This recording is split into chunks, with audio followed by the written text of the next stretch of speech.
यार ये crypto currency ने हमसे ना लोग सर पे मुसल्लत होके कहते हैं इसको जायज़ करार दो, और सर पे मुसल्लत होके कहते हैं हराम करार दो।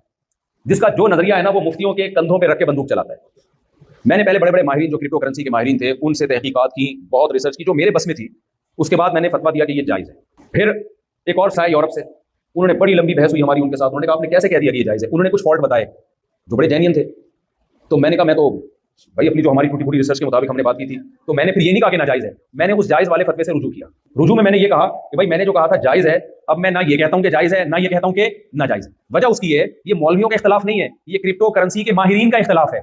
देखो एक मुर्गी यहाँ पड़ी हुई है, बोटियां उसकी बनी हुई है। आप मुझसे आगे पूछते हो ये मुर्गी हलाल है कि हराम।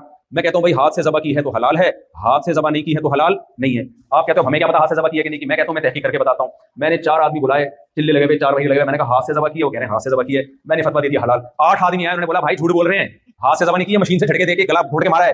तो मैं क्या कहूंगा भाई, वो भी 4 महीने लगा के आए हुए हैं, वो 8 महीने वाले क्या कह रहे हैं। तो मैं कंफ्यूज हूंगा कि नहीं हूंगा।